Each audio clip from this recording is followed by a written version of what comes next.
Hello viewers, welcome to my channel. It began as just another quiet December evening, the kind of night where the glow of Christmas lights softened the world. And even the coldest wind felt like a gentle reminder that the season of warmth was finally here. Hallmark had been promoting their newest holiday movie for weeks, promising a sweet romance, small-town charm, and just enough mystery to keep fans guessing. What no one expected, least of all me, was that familiar flicker of Hope Valley magic hidden inside it. And when it appeared, it wasn't a gentle cameo or a background nod. It was the kind of surprise that makes you sit up, blink twice, and whisper to yourself, "Wait, was that really who I think it was?" The movie itself began in classic Hallmark style. Snow was falling slowly, catching the soft light of the town's decorations. The bustling marketplace was filled with friendly faces, each carrying wrapped boxes or warm mugs of cocoa. A musician played a slow, nostalgic tune that instantly settled into the heart like an old memory. The main character, bright, hopeful, a bit uncertain about the next steps in life, arrived in this town searching for something she couldn't quite name. She had left a busy city job behind, craving quiet direction, and perhaps a sense of belonging she felt she'd somehow lost along the way. As she stepped out of her car and took in her surroundings, something subtle but magical hung in the air. It wasn't anything obvious, nothing the script pointed at directly. Yet longtime fans of When Calls the Heart have learned to sense certain kinds of Hallmark storytelling energy, a warmth that isn't just seasonal, a light that isn't just a decoration, a tone, a rhythm, a heartbeat, Hope Valley's heartbeat. Even before the cameo appeared, I felt it. Most of the early scenes focused on the town's preparations for their Christmas Eve festival. It's an event that meant everything to the community. It had been created decades earlier by a beloved schoolteacher who believed that a small tradition could hold a town together even in its toughest times. The movie never named that teacher outright, not at first, but the echoes were familiar. A woman with courage, compassion, and a gentle strength that could move mountains. A woman who reminded viewers of someone from Hope Valley, who had spent years shaping hearts and healing broken spirits. The film's heroine quickly found herself swept into the preparations. The townspeople insisted she stay for the festival, claiming newcomers always ended up discovering something important about themselves by participating. She didn't argue. Something about the town soothed her, grounding her in a way she hadn't felt in a long time. The local innkeeper, wise, warm, slightly mischievous older woman, welcomed her with open arms and eyes that sparkled with secrets she wasn't quite ready to share. Meanwhile, the town's quiet charm grew. Every scene seemed to hold a small lesson. A carpenter who built festival booths by hand. A baker who created pastries shaped like stars because her grandmother once told her stars guide people home. A deputy who looked out for everyone with protective pride. Each moment was crafted with care. But still, nothing prepared viewers for the turn. The movie would take halfway through. The cameo arrived so naturally that at first, it felt like part of this scenario until recognition hit like a spark. The heroine had wandered into the festival hall, admiring the handmade ornaments and carved wooden angels that lined the stage. She reached for an ornament shaped like a small mountain cabin, its paint slightly faded from age. The camera lingered on it, just enough to suggest meaning. Beautiful, isn't it? The voice that came from behind her was calm, steady, and unmistakably familiar. She turned, and so did every viewer's attention, because standing there was none other than a beloved face from When Calls the Heart. Someone fans had not seen in this kind of setting before. Their presence wasn't part of a promotional teaser. It wasn't mentioned in interviews, nor hinted at in press releases. It was a pure, unfiltered surprise.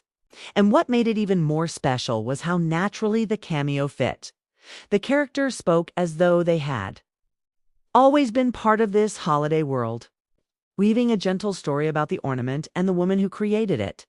The way they talked carried that same emotional weight fans know so well from Hope Valley. A soft authority, a deep kindness, a subtle knowledge that life is shaped by the choices we make, but guided by the people we love and the communities we serve. The heroine listened, captivated. And viewers did too. The Cameo character explained that the ornament had been painted many years ago by a school teacher who believed every home deserved a little light at Christmas time even, the ones that felt dim or uncertain. She created hundreds of these ornaments and left them for people in need of hope. Some were given quietly on doorsteps and porch swings.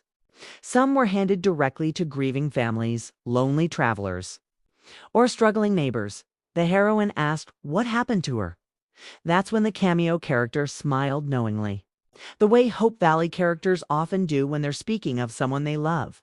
Instead of offering a simple explanation, they shared a story of resilience, generosity, and a woman who shaped countless lives without asking for anything in return.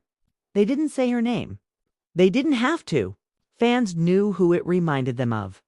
And the brilliance of the moment was that it didn't break the boundary between the movie and the WCTH universe.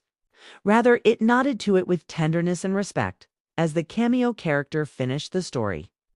The heroine felt a shift inside herself. She held the ornament differently now. She understood that even the simplest traditions could ripple through generations, changing lives long after their creator was gone. It inspired her to stay, to help, to open her heart to possibilities she'd been too afraid to imagine. The Cameo wasn't long.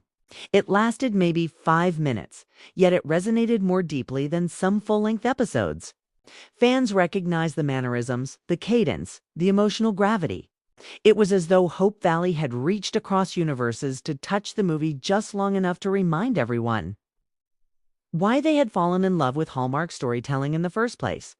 Once the Cameo ended, the movie continued with renewed energy. The heroine volunteered at the festival hall, decorated the bakery, and even worked with a carpenter to rebuild an old sleigh for the parade. Every step brought her closer to rediscovering the parts of herself she thought she'd lost. Every conversation nudged her towards someone who was waiting to change her life. That someone, of course, was the movie's love interest. He wasn't the usual charming stranger with a mysterious past. Instead, he was grounded, steady, shaped by his own journey through heartbreak and healing. His late wife had adored the festival and created one of the original traditions the town still cherished. He carried that legacy with quiet devotion, keeping it alive for their young daughter, who instantly adored the heroine. Their relationship unfolded slowly, beautifully. Not rushed, not forced. They shared moments that felt authentic conversation over handmade wreaths. Laughter while organizing toy donations, warmth exchanged through simple gestures of kindness. He saw something in her that she couldn't yet see in herself. Someone capable of rebuilding not just a life, but a dream. The festival preparations grew more urgent as a storm threatened to derail everything. Wind tore down decorations, snow buried the parade path, and the town began to fear they would have to cancel their most treasured event. The heroine stepped forward with an idea, one inspired by the Cameo story. She suggested they gather the old ornaments, the ones painted by the legendary school teacher, and give them to everyone in town along with a candle. Instead of one big event, the festival could live on in each home. Light could spread from household to household, creating a chain of hope across the entire community. It was a bold idea, and some doubted it. But the Cameo character, who reappeared briefly in a final supportive moment, gently encouraged the heroine by reminding her that traditions aren't defined by grand displays. They're carried by people, by love, by the willingness to bring light to others even in the darkest hours. That was enough. The town agreed, and as the storm raged outside, families lit candles in their windows, ornaments in hand, each flame forming a soft glow that illuminated the snow. The camera soared above the houses, capturing hundreds of tiny lights shimmering like stars fallen to earth. It was breathtaking. A visual reminder that hope doesn't disappear when plans crumble. It simply finds another way to shine. In the final scenes, the heroine and the love interest stood together in the quiet aftermath of the storm. They talked not about destiny or fairy tales, but about choices, the choice to stay, to try, to believe again.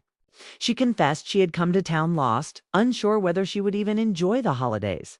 But now, she felt connected in a way she hadn't expected. Seen, needed. Home, he smiled. Told her his daughter already adored her, and that maybe, just maybe, the town wasn't ready to let her go. The moment hung in the air, soft and glowing like the candlelit windows around them. It wasn't a dramatic confession or a sweeping kiss. It was more meaningful than that. An honest beginning. A promise of what their future could become. And as viewers watched, the warmth seeped in again, that familiar Hallmark feeling, enriched by the cameo that had tied everything together with threads of nostalgia and quiet magic. When the credits rolled, the cameo was still lingering in my mind. It was the perfect blend of unexpected and